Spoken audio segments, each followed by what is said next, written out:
Welcome to Living in Muskoka, your guide to life and property in the heart of Ontario. I'm your host, Jeanette Inthisorn, a local real estate agent here in beautiful Muskoka with eXp Realty Brokerage. Owning a home in Muskoka is more than just a transaction. It's a way of life, and this podcast is part of my commitment to supporting and assisting homeowners in Muskoka. Through this show, I aim to provide valuable insights, tips, and advice on various aspects of living in this remarkable area, from maintaining your property to embracing the unique lifestyle that comes with it. So whether you're a long-term resident, a weekend cottager, or someone considering making Muskoka your home, I invite you to join me on this exciting journey. Together, let's explore the nuances of living in Muskoka, discover the hidden gems, and uncover the secrets to maintaining your property in the most picturesque corner of Ontario. Today, I'm talking with Bill from Bait, Tackle and More, just outside of Port Carling, on how to get started fishing in Muskoka. What do we do to get started with fishing?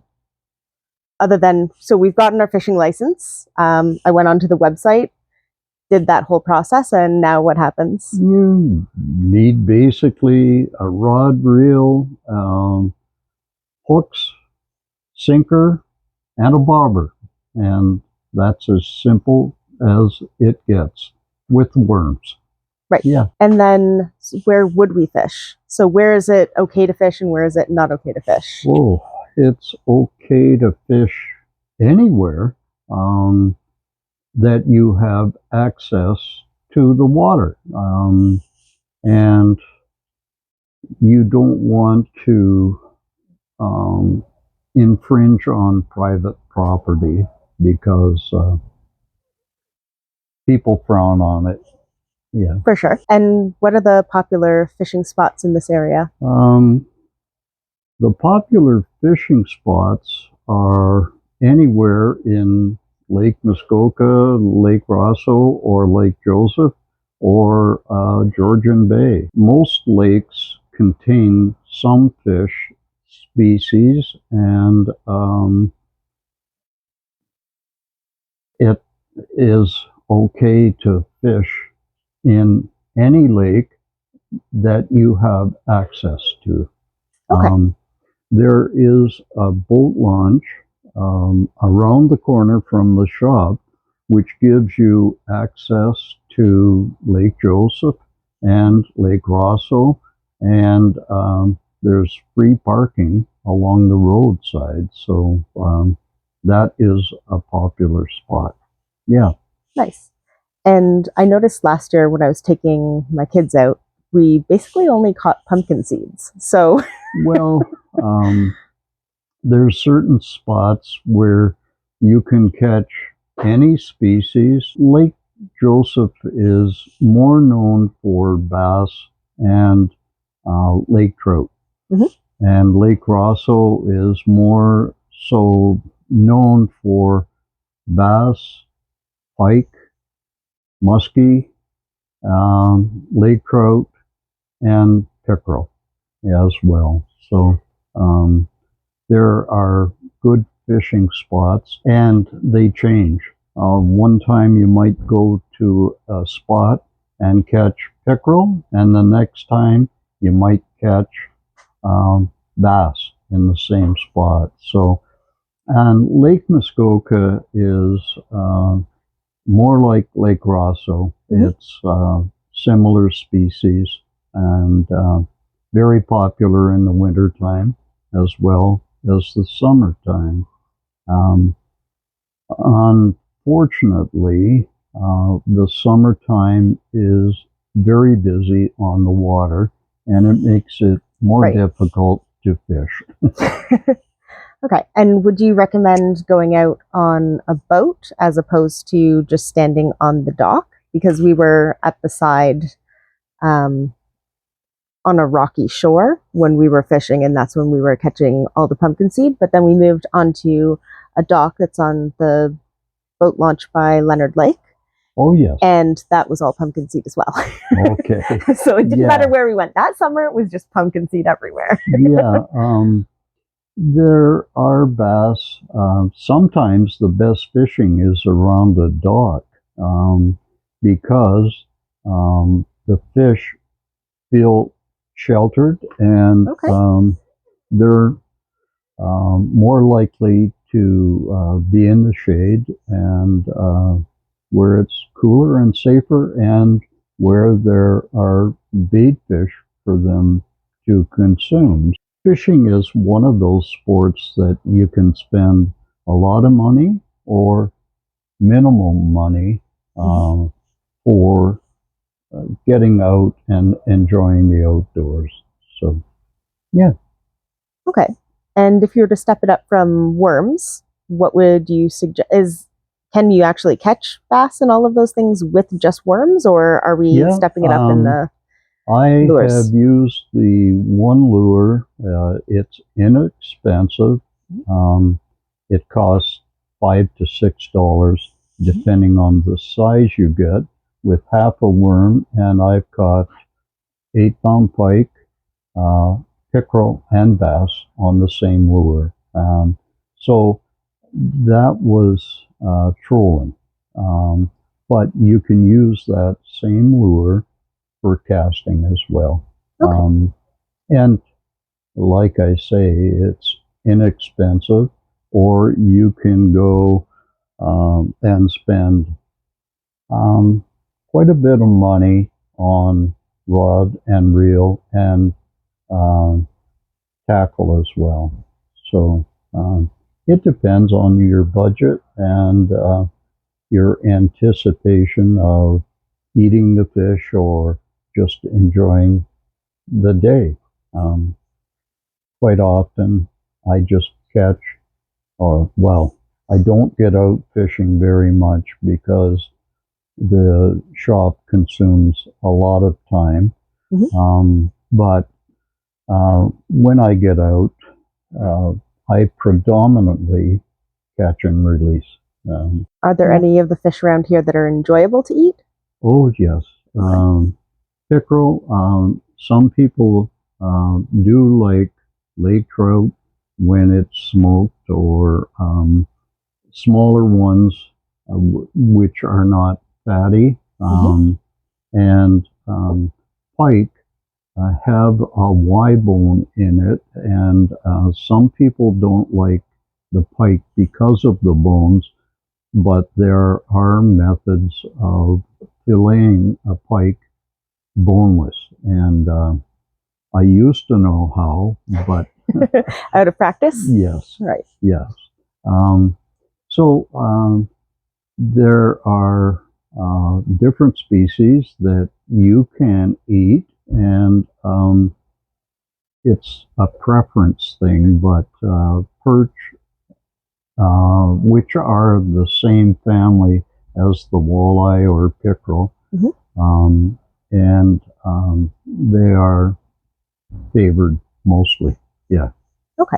Yeah. And are there any that you would catch and say, definitely do not eat these ones? Well, I don't eat panfish, which includes rock bass or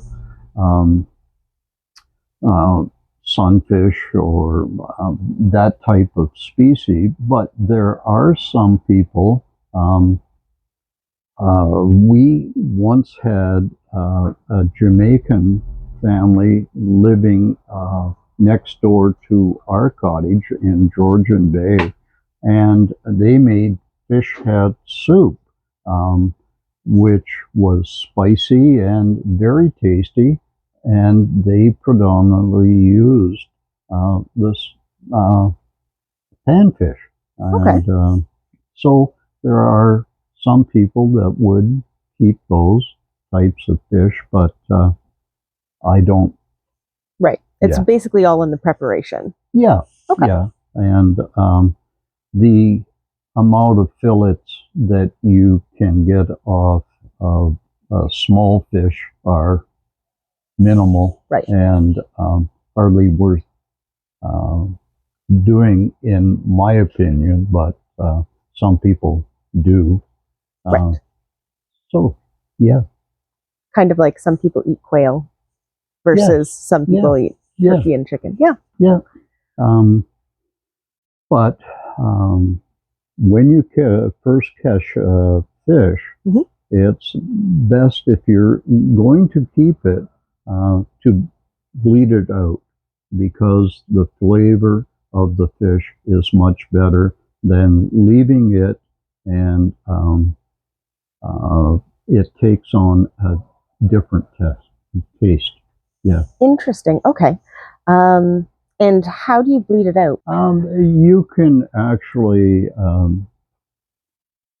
cut the belly part, and like you were going to fillet it, and or just cut the gill area, and that way you can fillet the fish later, and it just is fresher. Yeah. Okay. And when you say cut the belly, you're talking about taking it from the vent and cutting it up? Yes.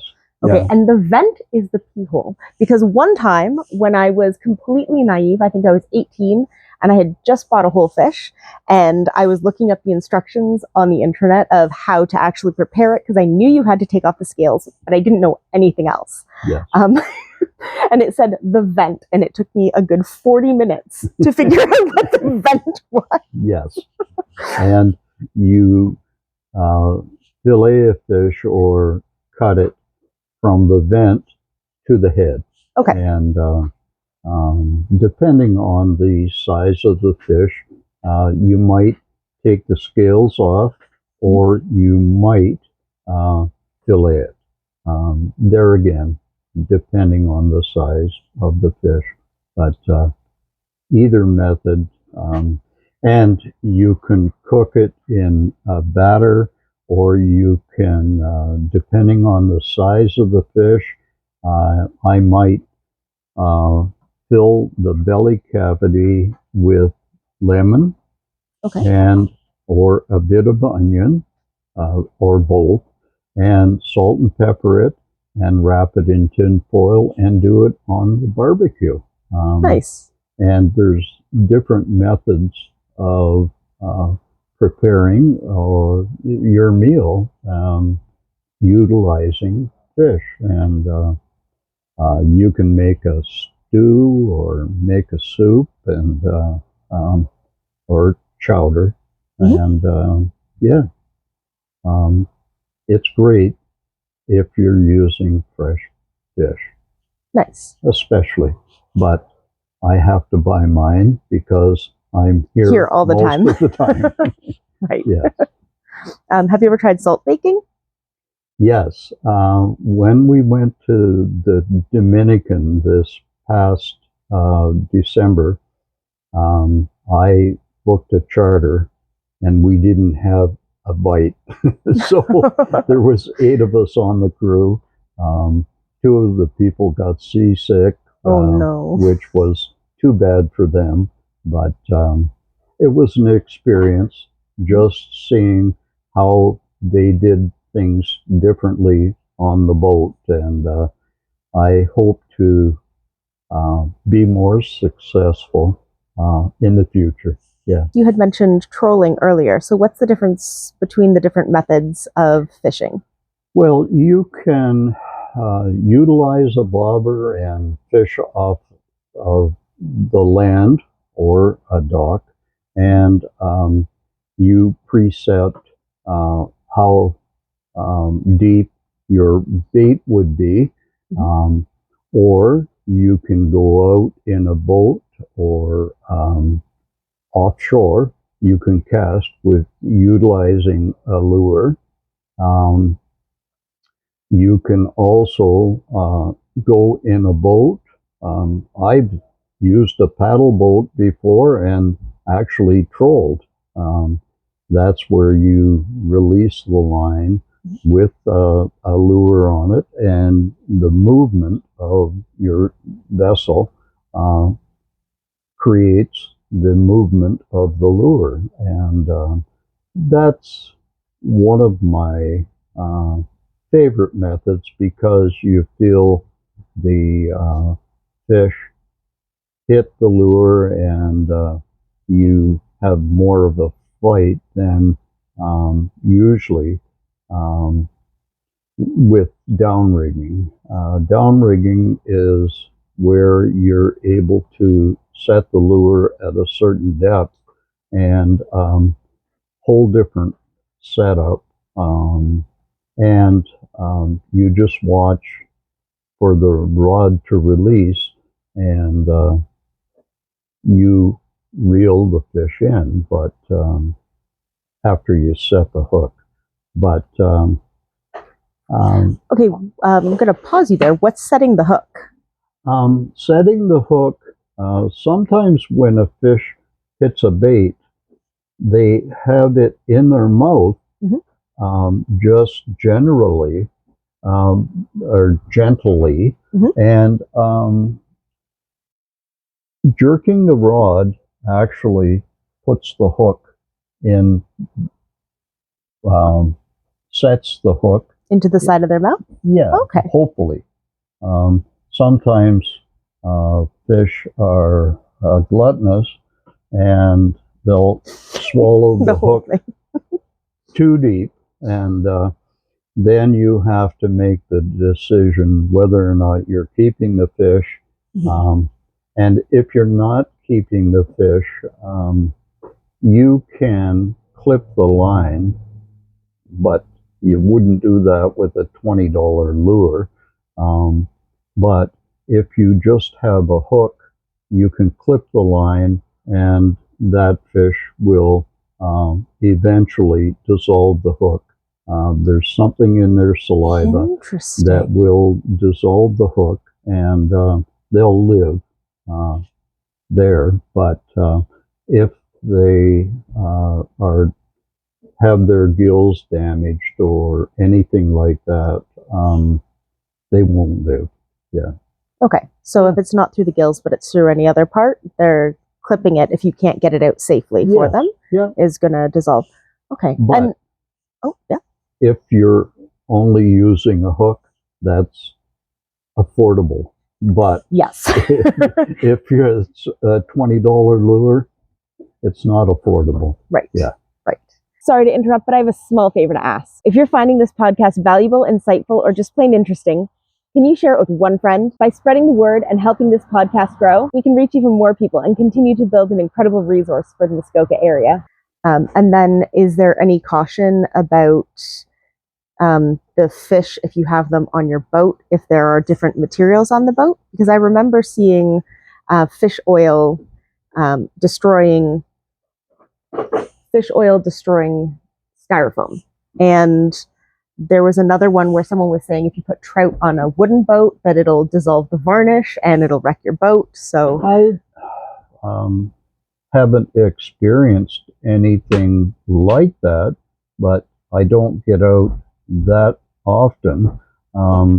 Pike are more slimy and more dangerous to handle than other species because of the coating that they have on their exterior, and they're I call them freshwater barracuda because they are very active and they will flop all over the boat, and you've got to use caution, especially when it's a bigger pike or muskie.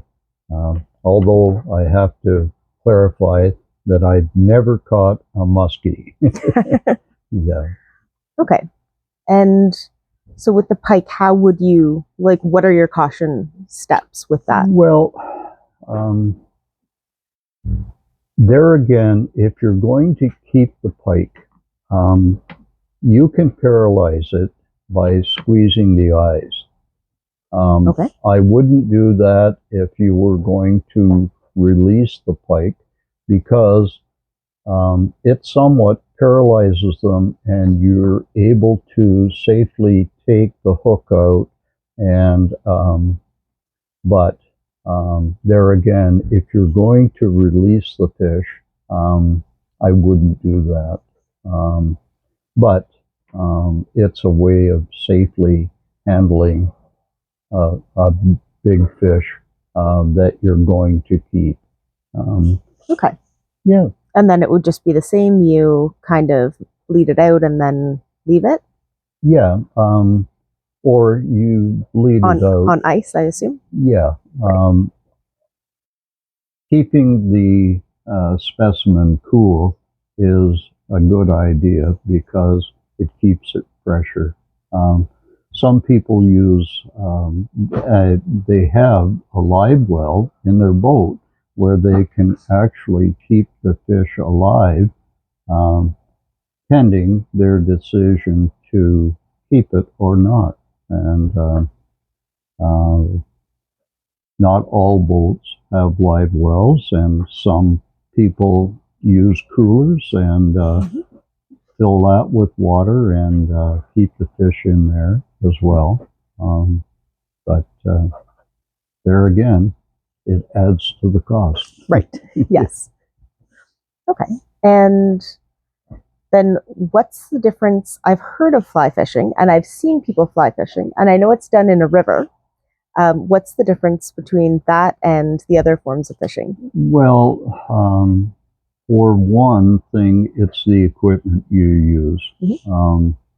And fly fishing is entirely different. You use, when you're spinning outfit, you use a lure that has a certain amount of weight.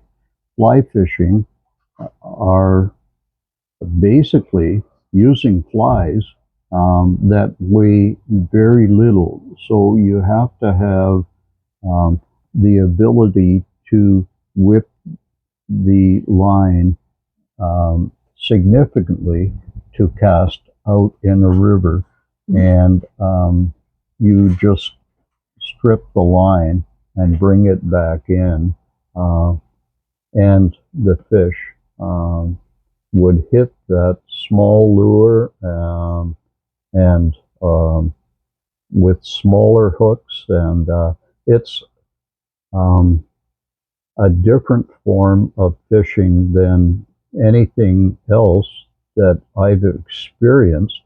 And in this area, there are not many streams that you would use Right.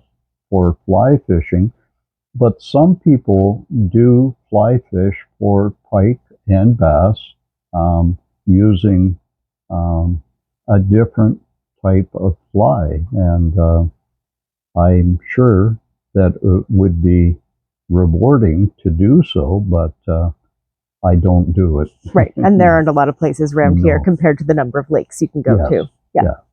The minnows. We were talking about the minnows earlier. The other day when I was in, and you had mentioned that any of the minnows that are used in these lakes have to be from this area. Yes, that was a regulation that was put in effect last year, I believe, and you have to use the minnows in the summertime that are harvested in this zone only. And if people are coming from a different zone, it would be a fine of $350 if they are caught. So it's not advisable. And in the summertime, I have no minnows at the shop right now. My water comes from the lake, and if I could get small quantities, I would, but a lot of the harvesters don't supply small quantities. And in the summertime, the quality of the minnows for fishing is not that great unless you have chilled water. And with the source being from the lake, it gets too warm. Right. And the regulations for now are different in the wintertime. The shiners can only come from Lake Simcoe, and they have to be tested at the University of Guelph, and that, I believe, costs my supplier $3,000 per test. So that's the reason minnows are more expensive. But in the wintertime, my water comes from the lake, and it's very cold, and the quality of the minnows is very good. So we sell a lot of minnows in the wintertime. And apparently there are new regulations that are going to take effect, but I don't know the date that they're going to take effect. And you won't be able to use any minnows in any natural lake trout lake, which is going to be very hurtful for the bait shop owner, and the fishermen don't like it. I can imagine not. Yes. No. Yeah. You were telling me that if you are a resident of this area, you can currently trap minnows. Yes. That you sell minnow traps. You can trap the minnows and then use those in your fishing now. And that is what I recommend, because you're utilizing the minnows freshly trapped, and they're climatized to the water temperature. So,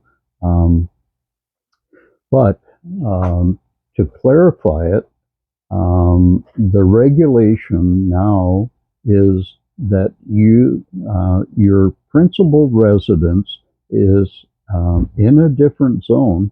You cannot legally harvest in this zone, which I don't agree with, because people are paying property taxes on their property, and they're paying a lot of money in some cases, and they can't legally harvest. And I don't agree with that regulation, but I'm not enforcing, and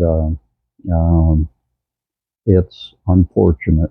Right. So, yeah, if you own a cottage, then your best bet is either to find a minnow supplier or to get your neighbor who does actually live here as a full-time resident to possibly catch some minnows for you, maybe? Well, if you're caught with minnows and you don't have a receipt showing you bought them in this zone, you could be fined. So for example, if I'm not on a waterfront property, so I couldn't do this, but if in a hypothetical world I were, and I caught the minnows and I gave them to a neighbor, if I vouched for them, would that not be good enough? Or I would have to actually write a receipt and they would have to pay me for them? Well, in which case... You legally don't have a license. So you need a license to... Oh, okay. Yeah. So this goes even deeper. You have to be a resident in order to catch and use the minnows, and your neighbor can't even do it for you. Yes. Got it. And I'm not a lawyer, so I don't know, but that's why I don't agree with the law, because those people that reside in, we'll say, Toronto, and they're contributing to the local economy and paying property taxes, sometimes tens of thousands of dollars. They should have the right to do what a local resident can do. But I don't make the laws, and I don't enforce them. Right. Okay. And so what would be the next best thing to minnows then? Well, they've come with artificial baits that are so good now. When I was fishing as I was growing up, there weren't the availabilities that there are now, and they have come a long way. And some people swear by artificial bait, and I had one of my friends did charters, and he would never use live bait. So it's a successful way of fishing, but generally it's more expensive. Right. Because if you lose one of those lures, it's a lot more expensive than losing a minnow. You can buy packs of X-Zone, for example, at $6.99, and you'll get 8 or 10 artificial baits. So that's comparable to buying, basically buying a dozen worms, which ironically are not classed as live bait compared to the minnows and leeches, etc. Which is super interesting because the slime on their skin has a lot of bacteria and protozoa, and the forests that are around various places. One of the reasons that scientists believe that there's deforestation is that the trees need a very fungally dominant soil, and they actually communicate with the mycelium. So all the mushrooms, it's called the wood wide web, and the bacteria interfere with that and cause the receding of the tree line. Interesting. From the worms. So I would think that the worms will be a bigger threat to the lakes and the forest than the actual minnows. Yeah. But what is it that they're testing for in those minnows? It's VHS. It's a name this long, which I'm we'll throw it up on the screen.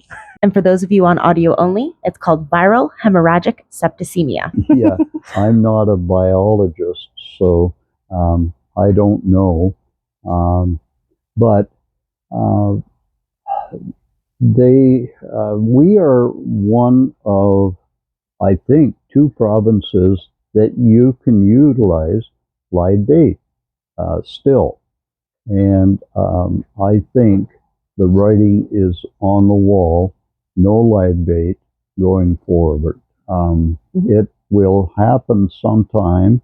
Quebec was the last province, I think, that went no live bait, and I believe it was 3 or 4 years ago.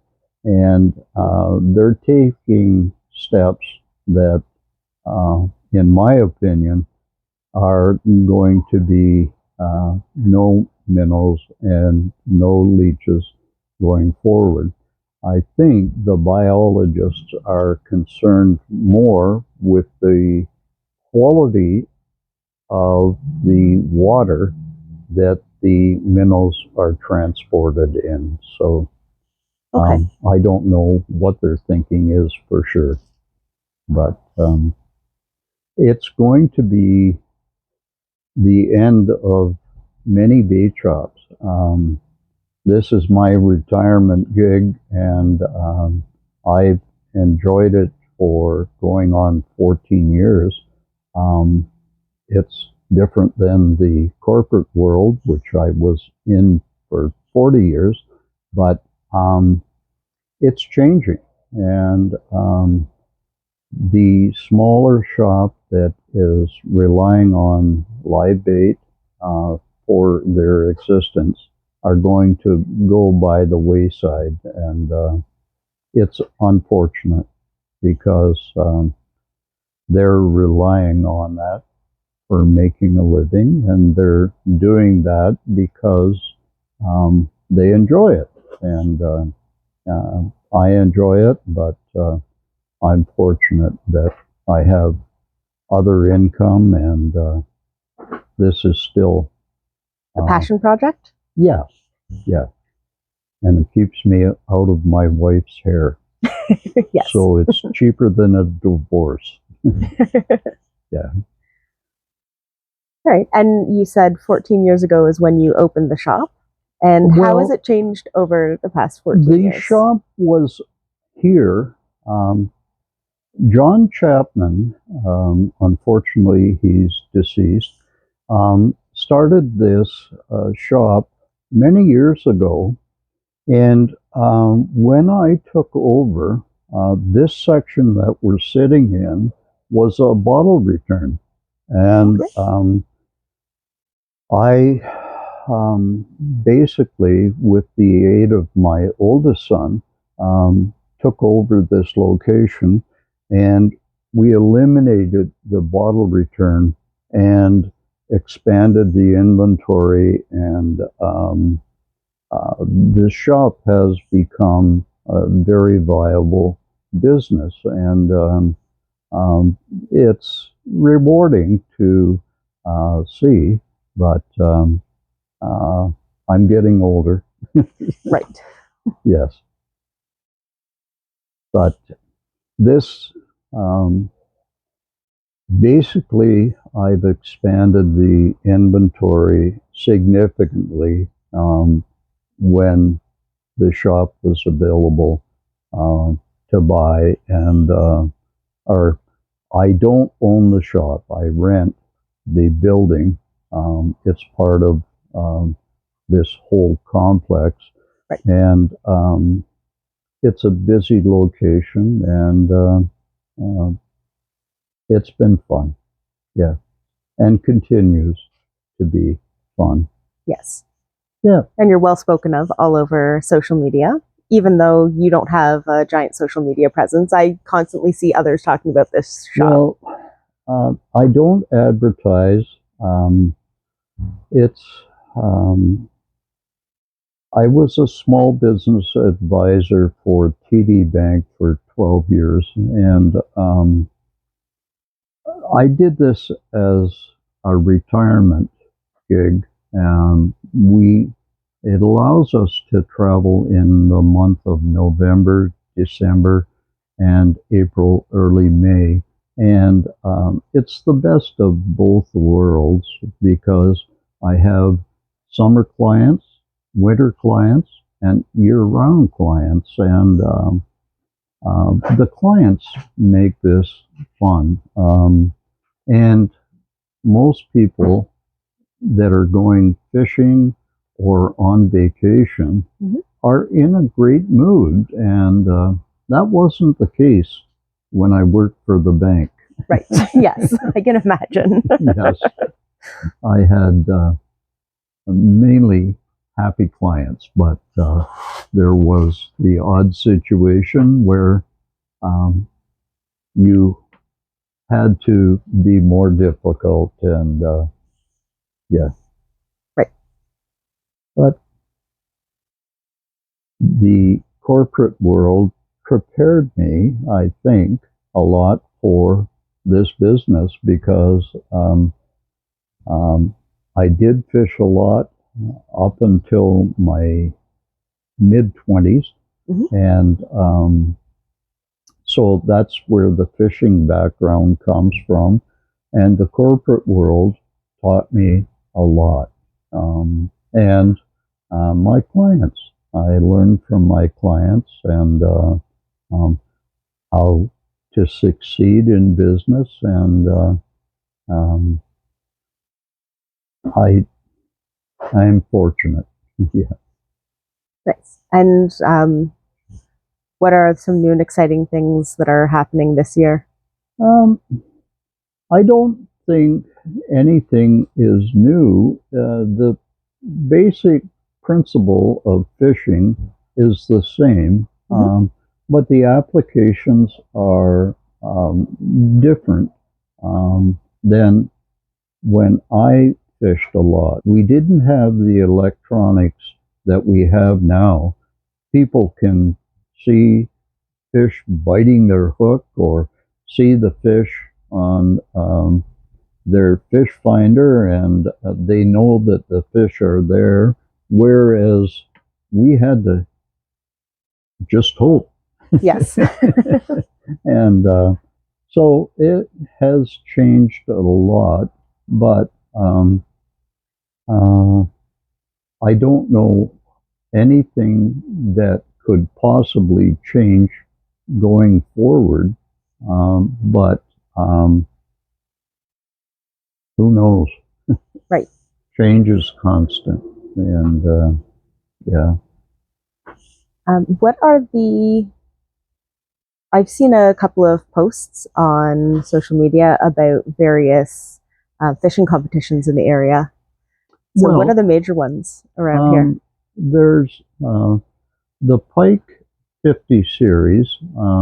They have different tournaments in different locations. Their first one is usually the first weekend in May, and it's strictly for pike. And the second one would be in, I think, Port Severn area. The third one is in Lake Muskoka. And they travel different locations in Ontario. And I think they accumulate points, and winners will win various prizes, which could be money. And my one nephew he's in a bass tournament yesterday and today. It's a 2-day tournament, and they launched from, I think, Port Severn area yesterday, and they launched from Parry Sound area today. And I don't know what the prize winners get, but I don't know of any other tournaments other than bass and pike. But I had a fella in yesterday getting bait because they had fins and skins, which is fishing combined with golfing, a tournament. And it was just a friendly tournament, but it's something different that, and I've been in our family, we used to bet on the first fish, the most fish, and the largest fish. And it was just something to enhance the fishing experience. And I've always said fishing creates memories, and I base that on my own experience because of time I spent with my father and my brother-in-law, and there's something I remember, and my memory's not the best. And speaking of kids, I know that they don't need a license, and then adults need license until they're a certain age. And then we were having a conversation last week about people who are from out of province.